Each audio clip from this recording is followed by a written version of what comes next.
Já estamos de volta aqui no consultório de família. Eu estou vendo aqui na palavra de Deus, na carta aos Efésios, capítulo 6, verso 4. Melhor dizendo, desde o começo do capítulo 6 de Efésios, diz assim: filhos, obedecei a vossos pais no Senhor, porque isso é justo. Honra teu pai e tua mãe, é mandamento de Deus, para que te vá bem e sejas de longa vida sobre a terra. Viu, meninos e meninas, obedecer pai e mãe no Senhor, isso é justo e tem recompensa eterna. E no verso 4 diz assim: e vós, pais, não irriteis vossos filhos, não provoqueis a ira dos vossos filhos, mas criai-os na disciplina e na admoestação do Senhor. E aí tem adolescente descobrindo esse verso e está dizendo: Darley, me ajuda aí, que minha mãe e meu pai estão me irritando muito. Como é que se dá esse conflito entre filhos e pais e filhos adolescentes, pastor? É interessante, Darley, que desde que nós geramos um filho, a gente precisa aceitar a criança que Deus mandou. Deus nunca manda a criança do jeito que a gente pediu. Ele manda do jeito que ele acha que essa criança deve vir. Essa é um pedaço da soberania de Deus na nossa vida. Esse exemplo, esse é um assunto bíblico, né? Você vê lá Isaac e Rebeca, eles oraram 20 anos para terem filhos. E quando vieram os filhos, o anjo disse o seguinte: olha, o mais velho, são duas crianças, e o mais novo é que vai ter a primogenitura sobre o mais velho, né? Só que Moisés sabiamente fez a descrição. Quando as crianças nasceram, lembre-se que o pai e a mãe esperaram um filho como Esaú.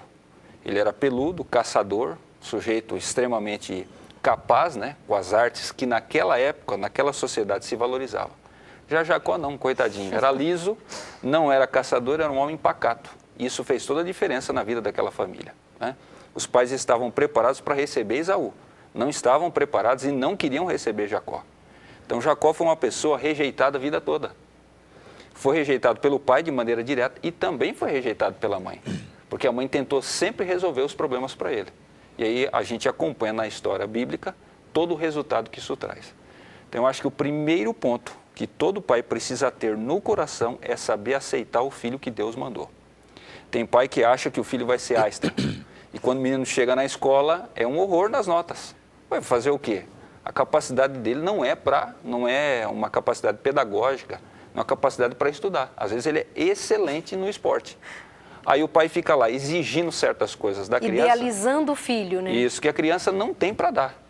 Ou então o pai quer que ele vá muito bem no esporte, tá certo? Mas o negócio dele é o quê? É estudar. Então acho que o primeiro ponto para você não irritar uma criança é você olhar e dizer assim: filho, eu vou te amar por aquilo que você é. E eu tenho assim, eu creio que também o pastor já escutou isso muitas vezes, os meninos reclamarem isso dizendo: pastor, eu estou lá em casa, mas o meu pai não gosta de mim. Meu pai não me aceita do jeito que eu sou, né? Isso não só nas qualidades, mas principalmente na sexualidade. Do que eu mais tenho ouvido, do que eu mais tenho escutado nesses 20 anos que sou pastor de garotos e garotas, é a questão da sexualidade. Um pai que queria uma filha ou um pai que queria um filho, né? Ou a mãe.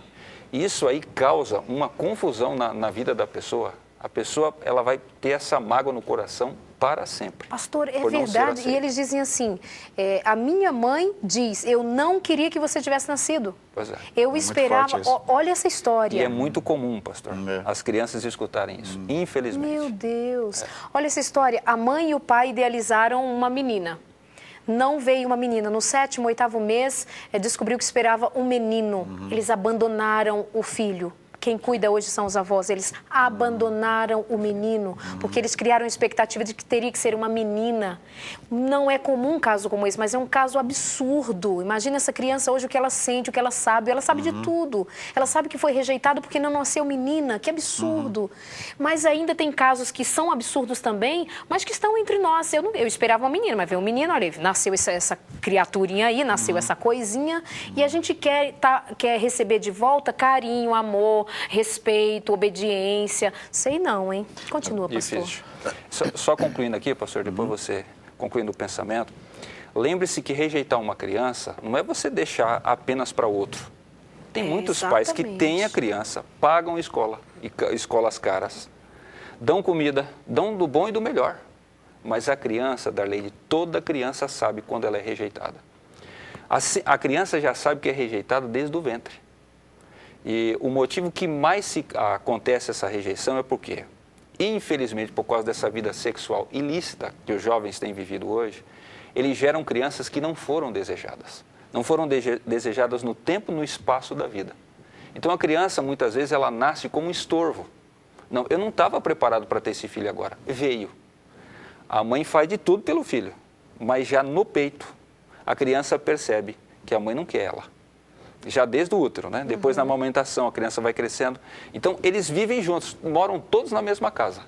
Todo mundo tem a chave de casa, mas são poucos os que moram lá dentro. Porque não há o quê? Afetividade, que é o que nos torna o quê? Família. Como o pastor disse aqui, todos nós vamos ter conflitos na família. E toda família, você goste ou não, a família sempre tem uma briguinha. Um discute daqui, outro discute dali, mas todo mundo sabe se há afeto ou não. Tem famílias que nunca brigam, porque um não se importa com o outro. Então, para que nós vamos brigar? Geralmente, a gente tem conflito com quem a gente ama, com quem de quem a gente não quer perder a afeição, o carinho e o afeto. Então, a gente briga por aquele amor. Agora, quando a gente sabe que não vai adiantar mesmo, a gente deixa para lá. Então, o que a gente mais percebe na escola, principalmente, eu tenho trabalhado todos esses anos em escola, é justamente isso. O meu pai não queria que eu viesse. Minha mãe também não queria que eu estivesse aqui. Então, vai criando assim. Algum tempo atrás, uma menina, quando ela me falou isso, rapaz, eu quase vim às lágrimas, sabe? Ela disse assim, pastor, eu tenho uma mágoa no coração. Meu pai, pastor, de vez em quando ele marca comigo, eu não moro com ele, ele mora na mesma cidade. Mas o que acontece? Ele marca comigo e vai me ver. Pastor, eu me arrumo, fico toda preparada, bonitinha, linda. Dali passa aquela hora que ele iria me buscar. Daqui a pouco ele me liga, filha, não vai dar para ir hoje.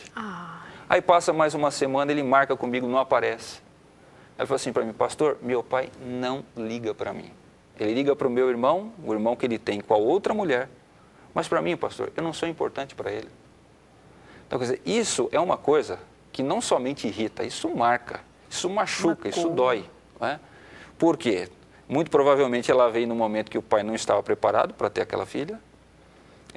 O casamento não deu certo, porque já foi feito o casamento daquela maneira, que a gente sabe que não é o ideal. E depois vem as consequências disso, que a criança não merece.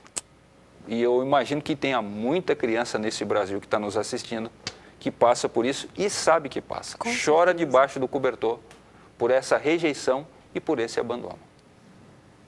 Rejeição e abandono dentro de casa, né, pastor Marco? O Gary Chapman, naquele livro, na sequência de livros 5 Linguagens do Amor, da criança, ele fala que para o nosso filho se sentir, para o nosso filho se tornar um adulto responsável, ele precisa se sentir amado.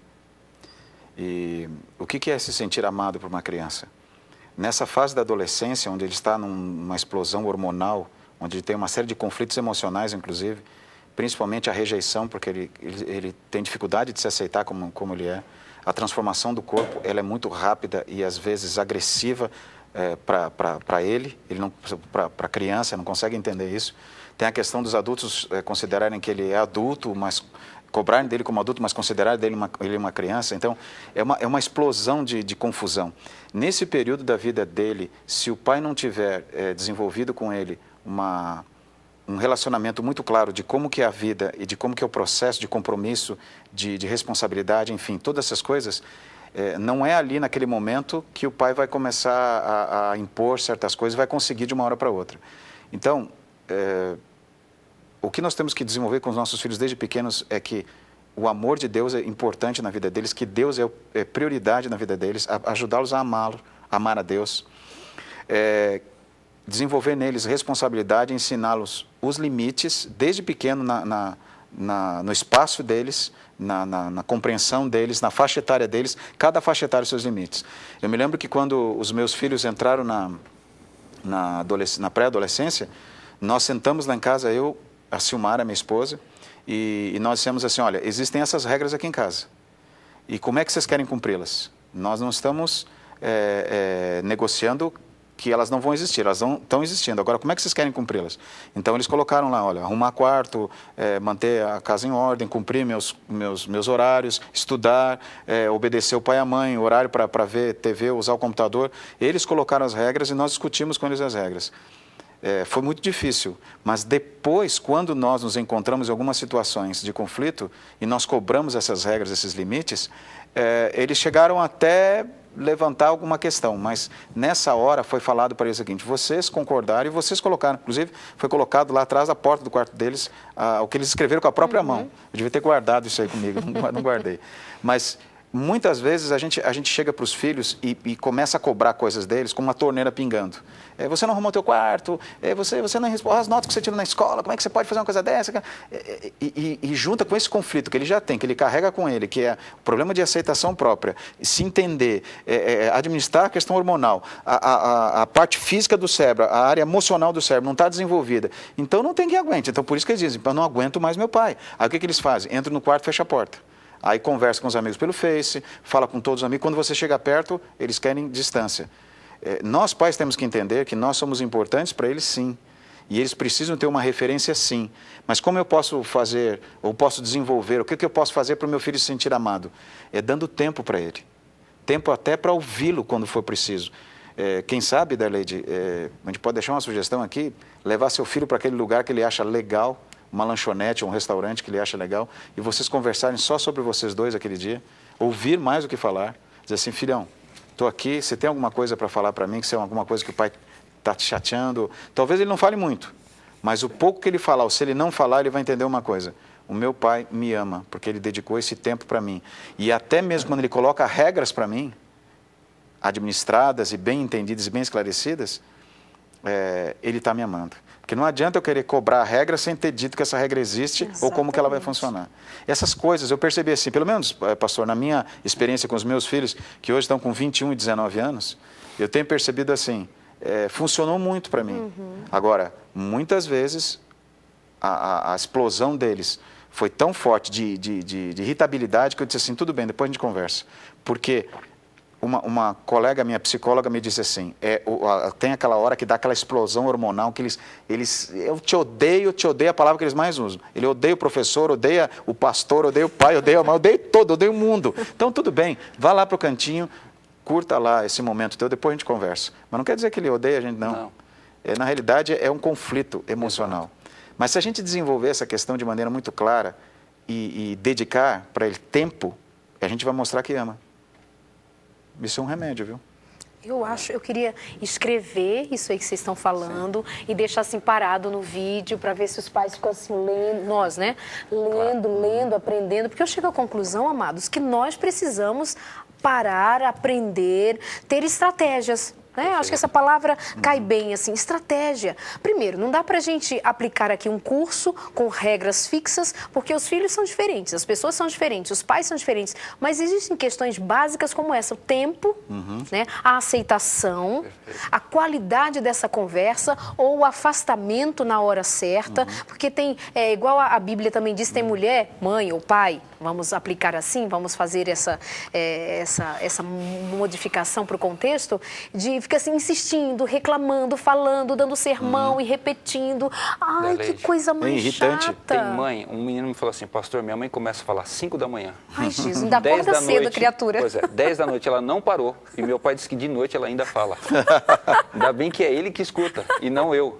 Agora, como é que você consegue viver 365 dias ao lado de uma mulher que fala no seu ouvido? E cobra às vezes, né, pastor? Exato. Cobra a mesma coisa, cobra. E, infelizmente, a gente tem muitas pessoas religiosas que elas usam o quê? A igreja para ficar nessa cobração. Verdade. Entendeu? Aí o menino passa a pegar o quê? Raiva, ódio. Ele passa a pegar ódio, ele não tem, mas ele passa a ter ódio da igreja e de Deus. Ele fala: não, se a minha mãe, que me ama, ou pelo menos que eu imagino que me ama, ou deveria me amar, ela age dessa forma, eu acho que Deus também deve ser assim. Porque nós representamos a Deus, estamos no lugar de Deus. Deus está por trás disso. Deus está por trás disso. Isso aí vai chegar nele. É um complô contra mim. Não tem como. Por isso que Paulo, veja, 2000 anos atrás falou o quê? Não irrite o seu filho. Ele tinha noção. Paulo era um observador, né? E ele percebia o que já naquela época se causava na criança e no adolescente. Agora, desculpa, pastor, agora evitar essa irritação não quer dizer que eu não vou... Porque tem aquela fase que nós vivemos hoje, não tanto, mas é proibido proibir. Eu não posso pensar que eu não vou dizer não para o meu filho, eu não vou colocar limites de horário para chegar, horário para sair. Uma vez eu vi uma mãe falando para mim assim, ai, meu filho está lá com os amigos dele no salão de festa, estão bebendo, estão usando bebida alcoólica, fumando, não sei o que eu faço. Desce lá e fala não. Ou vocês vão parar de beber, vai todo mundo embora para casa e você vai subir para o teu quarto. Mas essa perda de controle... O filho pensa que o filho vai se sentir amado, o filho não vai se sentir amado, porque ele precisa de limites. Mas limites que foram combinados, que foram... sentou-se junto e foi feito um acordo com isso. Mas limite, o Dr. Dobson diz que a criança cresce frustrada quando os pais não impõem limite para ela. Esse é um outro tipo de irritabilidade. A gente vê muito isso, principalmente nas crianças menores. Quando a criança não tem limite, ela se torna irritadiça, principalmente com os pais, porque ela está cobrando dos pais o quê? Vocês não me colocam limite e agora eu não sei como conviver na sociedade. E atenção, pastor, ela quer, até mesmo quando você está disciplinando teu filho, ela está dando, eu não quero, mas ele me ama, ele está interessado por mim. Quando você não põe limite, não se interessa, não dá atenção, porque e alguns, o doutor Gersham fala aqui que alguns filhos, algumas crianças vivem em função de chamar a atenção dos pais, porque estão suplicando o amor, estão suplicando atenção, estão suplicando amor. Tá tão boa essa conversa, mas não vai falar agora porque o tempo voa, a gente tem que ir para o intervalo. O pessoal está dizendo assim, olá, quero parabenizar o programa e dizer que estou muito feliz porque a minha sogra me apresentou a TV Novo Tempo. Amo todos os temas discutidos e com isso eu estou aprendendo a viver melhor o meu relacionamento.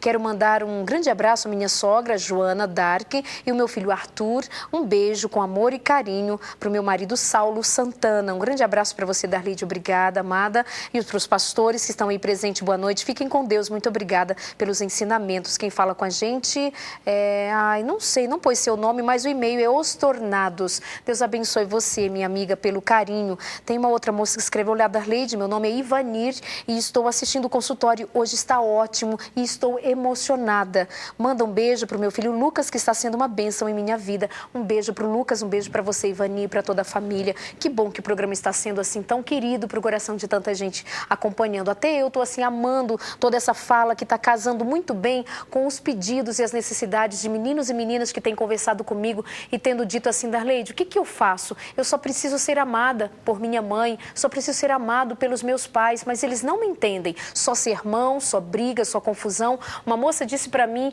há poucos dias, ela disse assim para mim, Darleide, a pior hora é quando eu saio da escola e eu lembro que eu estou voltando para casa. Pensa bem. Ela vai voltar para casa quando deveria ser o seio, o abraço, o carinho, o afeto da mãe e do pai. E ela não tem. É briga, xingamento, confusão, mal-estar por bobagem, por coisas que não foram combinadas. Ai, tão triste ser assim, não é? Mas nós esperamos uma família feliz e nós vamos construindo famílias felizes em nome de Jesus. Nosso intervalo rápido e já estamos de volta. Até já.